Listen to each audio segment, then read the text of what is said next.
Nah, terus Pak Bambang saya pengen tahu inspirasi setiap lukisan Pak Bambang itu dari mana?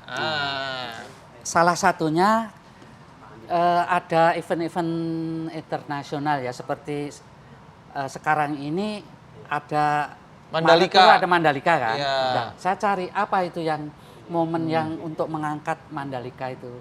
Ternyata waktu Presiden Jokowi meresmikan sirkuit itu kan beliau naik motor. Iya. Sebelum naik motor kan pakai ini dulu. Ini nanti ada dua, Mas. Satu yang Pak Jokowi pakai motor itu. Oh, itu lebih rumit lagi karena bikin motornya pasti lebih Iya. warna-warninya juga lebih susah ya. Berarti inspirasi bisa dari current issue atau mungkin momennya sekarang lagi kemana nih gitu. Dari tahun 2017 tuh sampai sekarang itu semua tahun 2017 itu pas konferensi Asia Afrika ya itu kan. Ya. Kami mengambil tema mengenai Palestina soal lukis itu. Oke. 2018 Asian Game kan Asian yang, Games. Apa? Bapak bikin apa? itu yang simbolnya logonya sama itu saya lukis. Logonya Asian. Atung dan bin Kakak itu kan. Iya. Itu ini yang belum dibikin corona ya Pak? Kan gampang kayak rambutan gitu. Ngapain dibikin corona sih Ya, Pak? 2019 kan ada Pilpres. Itu saya abadikan juga. Apa tuh gambarnya? Itu gambarnya Pak dua Prabowo. kandidat. Pak Prabowo Pak sama Prabowo Jokowi. dengan Pak Jokowi, Sandiaga.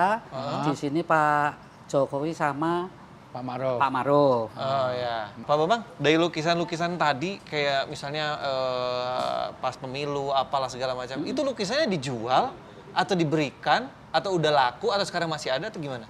Ya lagi-lagi karena hobi tadi Mas ya, itu udah saya udah banyak wartawan yang datang ya.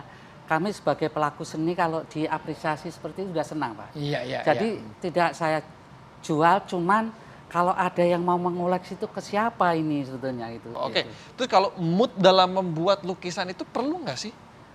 Memang itu perlu sekali Mas, karena kalau lagi bete itu juga nggak bisa disuruh ngerjain Begitu ya? enggak. Oh gitu. Makan jaga mood itu. Biasanya Iya. pagi, siang, sore, malam.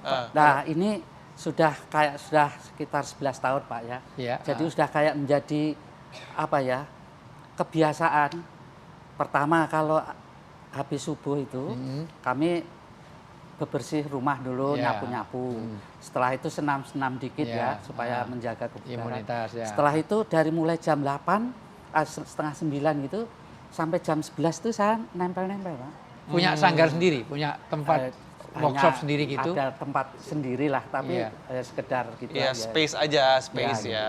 Oke. Tapi Bapak punya keturunan darah seni gitu dari Iya. itu Orang atau tua ada yang pernah bikin lukisan atau Enggak itu Mas. bener-bener pure dari Belum tuh. atau Anak- mungkin akan diturunkan ke anak cucu ada anak yang cucu? minat juga Pak?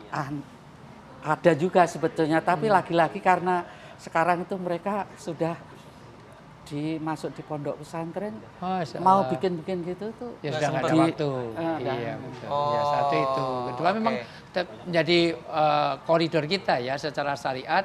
Jangan sampai kita juga melanggar syariat. Dari sisi jangan sampai kita membuat satu lukisan karena memang lukisan, gambar hidup, patung itu ada hadisnya Ya. yang memang melarang kalau tadi Ya. ilatnya atau alasannya atau bisa menyesatkan umat dari sisi akidah, Ya. dari segi keyakinan. Kedua, dari segi syariah. Yang tadi tidak senonoh kayak atau yang lain-lain. Yang ketiga, melupakan waktu. Jangan sampai kita asik di situ lupa sholat, lupa segala Iya. macam. Karena kadang-kadang hobi itu tidak hanya lukis sih. Iya. Olahraga aja kadang-kadang lupa. Jangankan itu syuting aja kadang-kadang lupa sholat. Iya. Juga apa. Asik jadi kameramen, asik jadi itu sibuk di studio malah adzan nggak dengar. Nah itu semuanya. Itu melalaikan. Iya. Nah itu juga menjadi panduan kita. Lebih penting lagi juga ini bagian seni itu adalah bagian yang dianjurkan dalam beragama. Dalam pengertian begini, dengan hidup ini kalau tanpa seni tidak indah. Ya. Dengan seni hidup itu jadi indah, dengan ilmu hidup ini jadi mudah. Ya. Dengan agama hidup jadi terarah.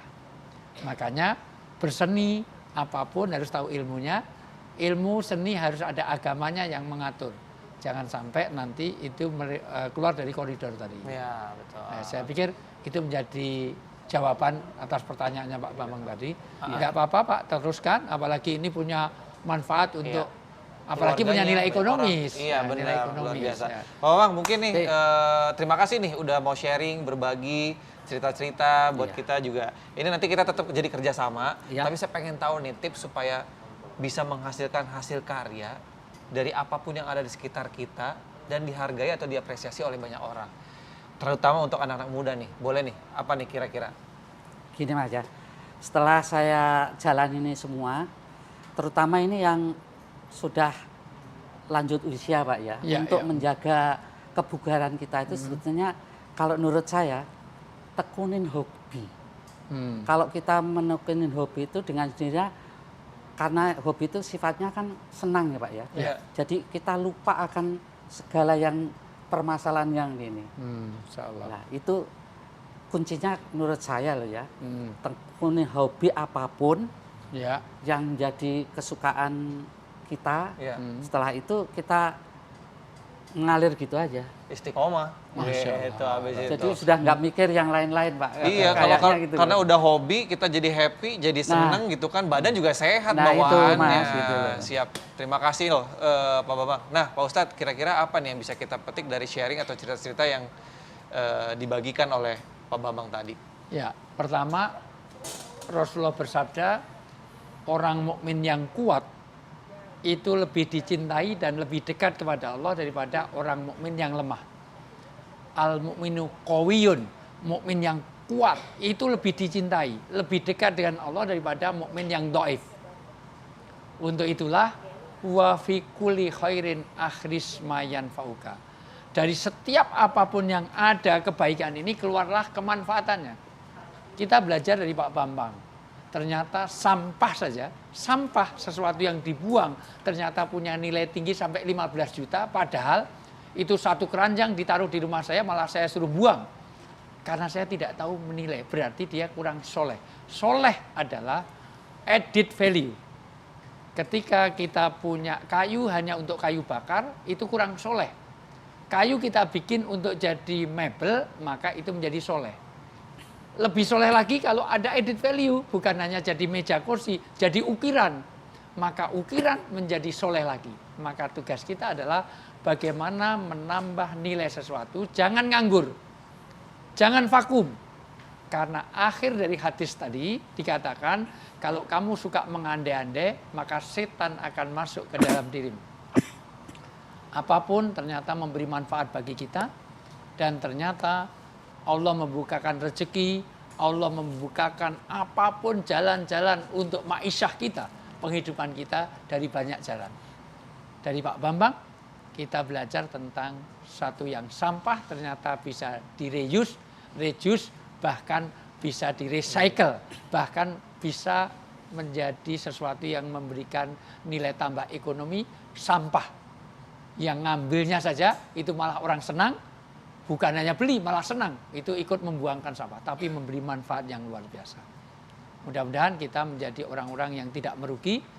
Wal asr, innal insana lafi khusr, illal ladzina amanu wa amilus sholihat wa tawassaw bil haq wa tawassaw bis sabr. Iman, tetap beramal soleh, dan tetap dalam kebenaran, tetap di dalam kesabaran. Ini yang perlu kita teladani dari Pak Bambang. Makasih Pak Ustadz. Pak Bambang, saya mau pesen lukisan foto saya, spesial saya dedikasikan untuk Pak Ustadz Wijayanto. Dia ngefans banget sama saya. Ya. Mau Boleh untuk nggak? jagain rumah saya biar tikus-tikus itu takut. Ya, ya. Ya, saya kucing fotonya.